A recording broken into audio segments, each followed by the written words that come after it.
But the role of government, I'm not going to do a round robin. You guys just need to tell me, what are you concerned about and what are you going to do to fix it? Well, I think first we have to deal with the term unity. Because when you get down to it, unity, everybody wants unity. The Bible talks about unity as being, we're supposed to be of one accord in terms of our Christian faith. But when you talk about unity the way they're talking about it, unity means you can't have any disagreements with us. You have to conform, you have to be a supplicant to their demands in order to be able to be heard and legitimized. So unity to them means sit down, shut up. Right. And that is not unity. That's essentially putting us all under the thumb of the politically correct crowd that now is running this government. Yeah, absolutely right. They're saying take your talking to, right? Just behave and stay in line. And if you don't, we'll force you to the outskirts of society. We'll present you as the outlier. And so the approach that I take is precision through division. I don't mind saying that we have to be distinct, especially in the political realm.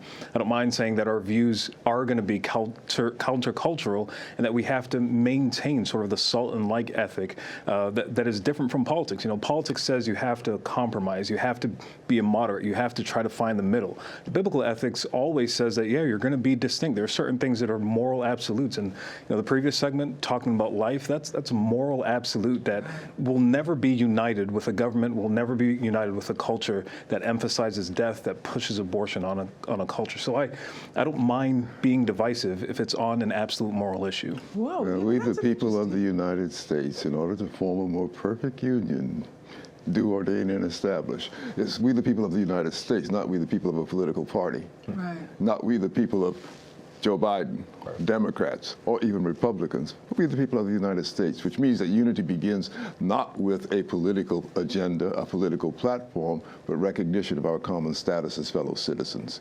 And if you do not acknowledge, with respect, your fellow citizens, no matter what differences of an opinion, you're not fostering unity.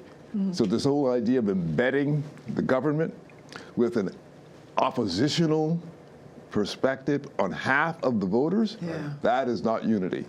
No, it's not unity, but I'm wondering, Dr. Allen, as we the people then, because we the people are divided. This is not nice in the public square. In our homes and in our workplaces, we might be able to pretend that we're getting along, but something unique is in our culture, that people are not able even to talk to their family anymore because of the political. So to what you're saying, I had not thought about it that way, Jonathan. We're counterculture. Right. We used to be the culture. Christianity, capitalism, our Constitution, we're the culture. And we were moving toward that more perfect union. We're broken now. And that's the thing, the perfect union, I can trade that word out with the more precise union, a union that knows what it stands for, knows how to define its foundational tenets. When slavery was an issue, we could never be perfect, we could never be precise, because that was such a moral absolute that we were getting totally wrong. The life issue is the same thing, and if this divides, it's for the right thing. Being more perfect means you're precise and you're willing to suffer through the tough stuff for America to get this issue right. Well, one of the things that I think is just true, America used to, at least everybody believed that we are a fundamentally good country, that we were morally a moral country, that we had a legitimacy, a right to exist because we stood for freedom, that our flag, when it flew somewhere, meant freedom. And all of that has come under attack.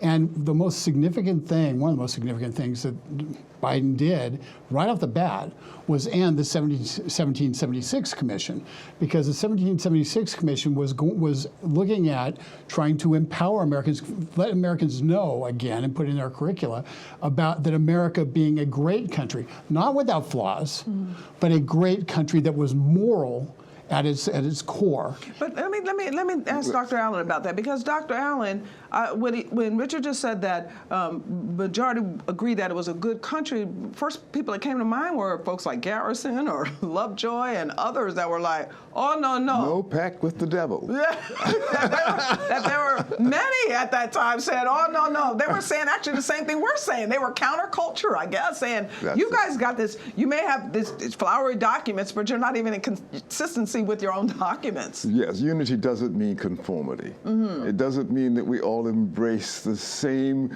religion, even though we pray to the same God, as Abraham Lincoln said in the middle of the Civil War. Now, you didn't have a greater division than that, but he still said we pray to the same God. So the unity is the unity of political security, not the unity of cultural affirmation. And to try to extract cultural affirmation out of political processes is a fundamental mistake, whether from the right or the left. And right now we're in a season in which the left is trying to extract, as it were, cultural affirmation when their task is to provide limited government, get out of the way of culture. I agree to a certain extent, though, but Jonathan, I'm wondering about the culture, because certain things are just inconsistent with the Bible, as you've mentioned, that the culture seems to just be okay with. And we saw that during slavery. We're seeing that now with these issues of life. And it's fascinating that the first thing they go after are all of the provisions to protect life, the things to dismantle that part of progress, if you will. Reagan was the one who put that, what we call Mexico City policy in place to say, why are you guys so insistent on going into countries like every single country in Africa killing their offspring? Exactly. America has a definition, and it has an impact on the rest of the world. What the Mexico City policy does is say that we can't use our funds to promote abortion overseas.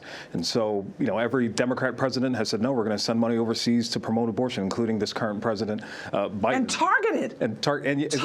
So it's not China, it's not the self-sufficient countries when it comes to their own abortion practices. It's the African nations, it's the Caribbean nations that still have a hostility because of their faith against abortion, don't want to kill their own people. But America is saying, hey, every time we give you a generous dollar, make sure that you're promoting abortion with it, to the tune of over $9 billion was, I think, what we pulled back during the Trump administration from going overseas to promote abortion. So it's, America has a definition and it has an image to the rest of the world, and we can honestly never be united if that's our standard. If we're willing to stand behind a country that wants to say that we're going to project abortion every time that we give generous dollars to the rest of the world. And also the rest of the world is dealing with this now expansion of this LGBTQ philosophy, if you will, because I remember that one of the African countries said, oh, no, we don't want that in our country. And well, we're not giving you any foreign aid then, you better. Exactly.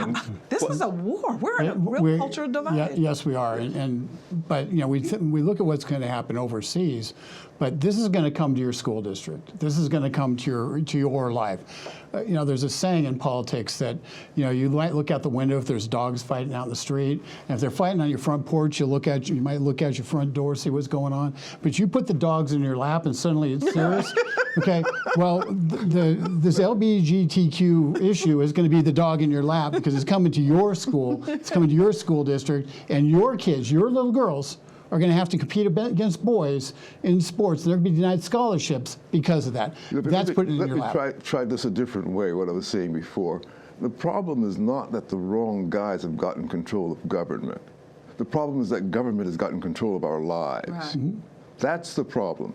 And so, yes, it's going to alternate back and forth. You're going to have wrong guys, right guys, depending on perspective. You shouldn't have anybody there controlling our lives. Getting back but they just set rules, though. I mean, otherwise we just throw the whole Constitution out and do whatever we want to do. They don't set rules that determine moral propriety. And they have no business doing that. Moral propriety is always in order. What it means to be a conservative is you are willing to lose but not to lie. That's what it means to be a conservative. And government has no business forcing you to choose a lie. Not to force you to choose a lie, but I'm just wondering then, based on the founding document, including the Declaration, if this is necessary. I mean, if we can all just do whatever we want anytime, then why do we even have a government? It is not doing whatever we want anytime. Why? It is being responsible all the time. But why? What if I don't want to be? Somebody needs to say you can't. You got to do these things, I would think. There are moral constraints. I would think that there would be, or they should be. I don't know. But law itself is law cannot telling somebody else what not to do. Law does never displace God. And I think that's a dichotomy that is often used to kick Christians out of the public square, saying that it's either God or law.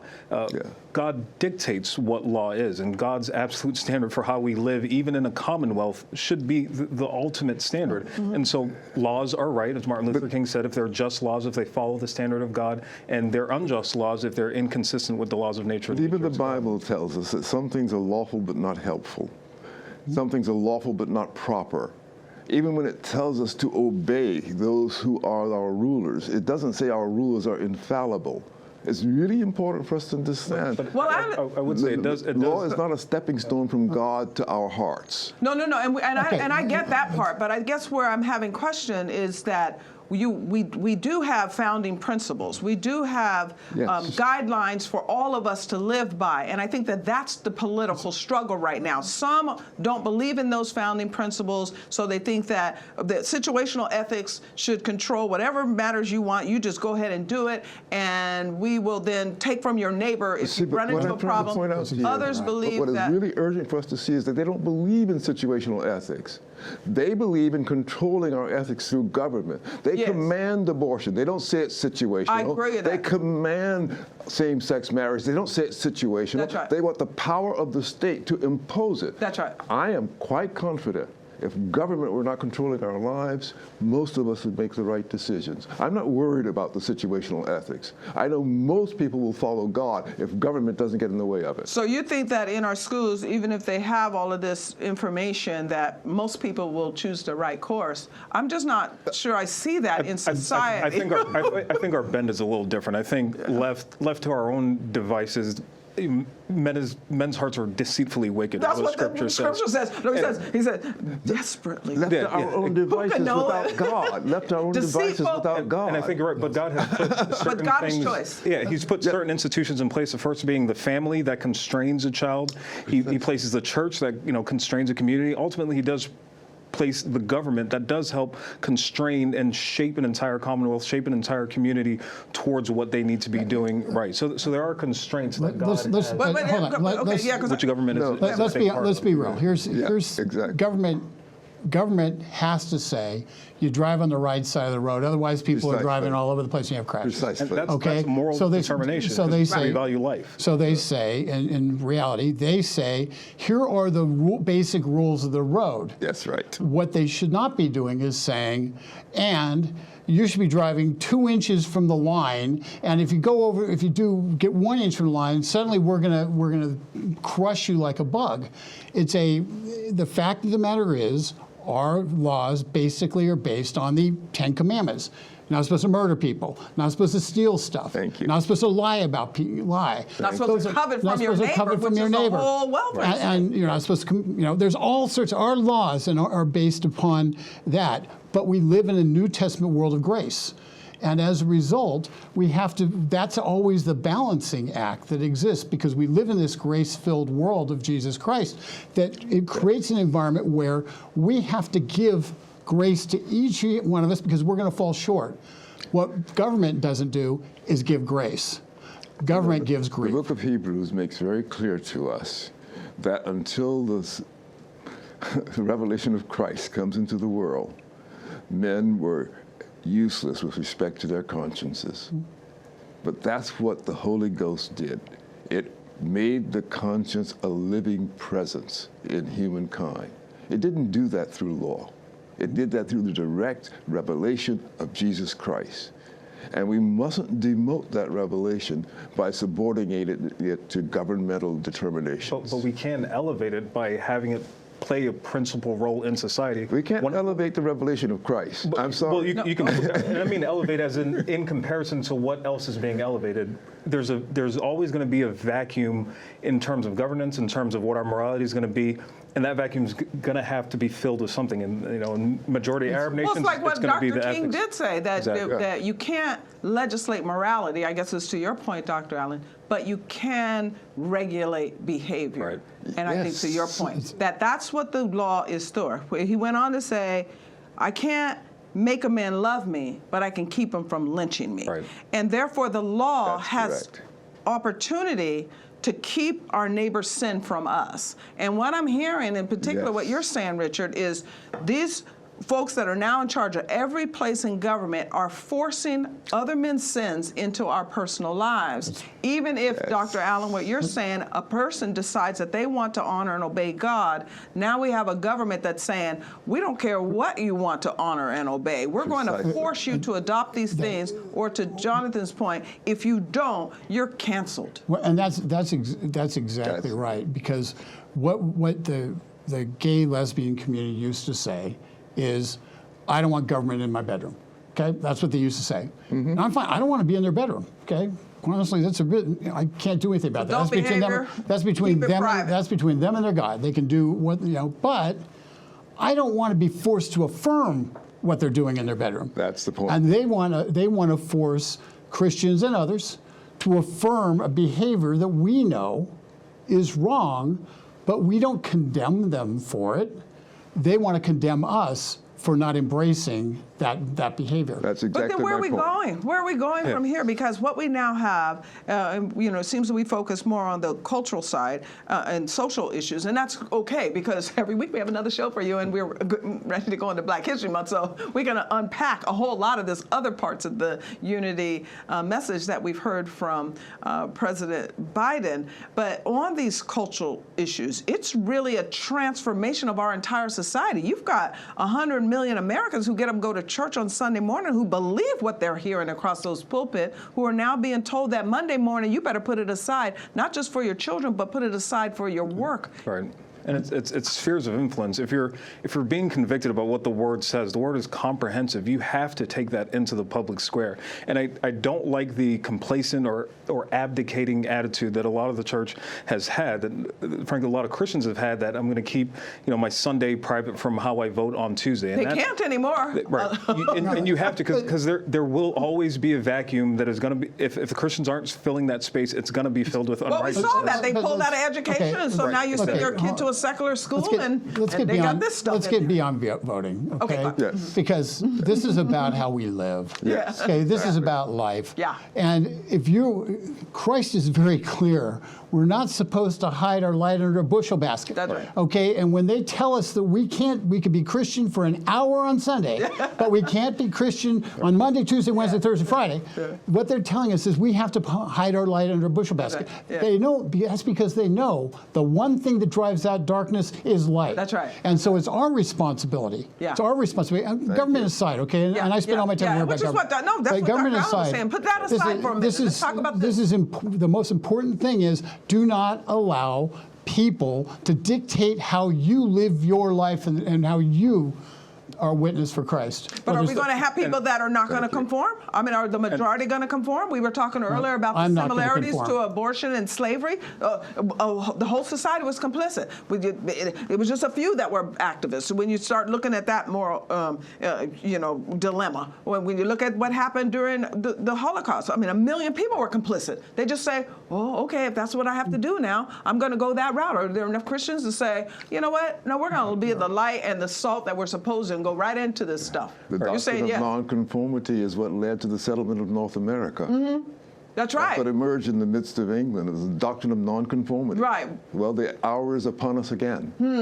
So what I'm hearing is engagement, and the spheres where we can engage in government, because that's particularly what we're talking about, or in public policy, is through lawmaking, and it's through infusing the law with the culture that we seek to establish, and having that law, it being a tutor and saying that this is the standard that we're going to have for a culture. It's a moral instructor to let future generations know this is how they felt about this issue. And so I do see the twin principles overlapping each other. We do have to maintain our moral, our moral standards, our high standards, our lofty standards of respecting God's principles, but we do have to engage and know that. Is it an that the opportunity law- to take over? Is it an that opportunity the to law say, is- hey, you don't want us in your schools? Good. Now we can go back and get our own schools back up. You That's don't want the us in point. your business? Let's get our businesses back up. You don't want us in your Twitter? Then where is that entrepreneurial, the people, the fighters that created the That's country the like point. you're talking about? We've got to get off of the ratchet cycle. We've swing from left to right, and we say when the left gets in charge, they can do what they want to do, and when the right gets in charge, they can imitate the left, and it keeps going on. We've got to get off the ratchet cycle and realize we have to say no to government. We can't rely upon government for this. We've got to take the responsibility for it. So our first task is to limit government. I That's agree. the first task we have. Yeah, I agree with that. I think it's a window of opportunity. There is some discussion about moving a lot of this discussion back to the states where it should be. Exactly right. Where it should be, That's exactly the Yes, point. it's like, wait a minute. Here's the thing. Every single person who feels like they're being disenfranchised by the federal government needs to talk to their congressmen, obviously, their state legislators, their local legislators, their school board members. We have to educate people at the lowest levels of government about the power they need to start asserting in order to make it so they are actually doing their job, and that is how we're going to stop the federal government from having the overreaching kind of power that they're seeking to And they to are. have. You know what's interesting, Richard, what you would remind me, one of the areas, a little off this, what we're talking about, and we'll get more into it in another show on what they're doing at HUD and how you work so aggressively to make sure that those rules were changed so that the feds don't come to your local door and force your zoning laws and your housing policies on a local level. Well, the Biden administration is changing all that. But notice when they change it, it means, or you're not going to get federal funding. So maybe this is time to say, then keep your federal funding, kind of like what those African countries did. Really? That one president said, we would rather be poor than to have a homosexual ambassador. We said, they said, never mind, we'll keep your money. Yes. We'll figure it out. And so is that what you're saying? We'll figure it out. That's very much what I'm saying. Many people in the last several weeks have asked me, what do we do now? My response to them has been, let's tend our gardens. Tend our garden. Let's tend our gardens. Yeah. You know, if we build our strength, then the government can't break through it. Yeah. And so we start, I as Richard agree. was just outlining. There That's was where we've got to do it. that was a Zambia, and then the one from Rwanda, he said, he was a new president there, Christian, love God, Christian. He said, we don't want foreign aid, we want free trade. And the next thing you know, he's like growing Rwanda of all places. So I have to agree with you, Dr. Allen. If now we have these third world countries that are willing to say, look, you've been making and mocking us Africans forever. You're trying to kill off all of our offspring. You're bringing in all of it. We don't want it anymore. Yes. We'll figure it out. Can I just take this? Maybe we can do that here in America too. I pray. That's what exactly you're right. saying. One last You better thing. pray, because I think we're very materialistic, and I'm not sure. So go ahead. You got 40 seconds. Yeah. One last thing. The garden is our kitchen table. Yeah. Yes. Okay. Yes. The garden is our kitchen table. Talk to your kids. Take what you see on the national level and the insanity, and bring it back to first principles. Wow. And that's how we tend our garden. That's how we save this country. That is true. Is by saving a country one family at a time. Wow. I would That's say interesting. We're going to run out of time here. I was just saying, in addition to that, we don't abdicate, right? Good stewardship says we had a good thing going at the start of this nation. We have a good thing continuing. We don't abdicate the role that we have in shaping even our federal government. Because the principles work. The Bible still works. It's still true. And I'm just really excited about it. You guys left me on a high note. Thank you. I'll be right back with some closing thoughts.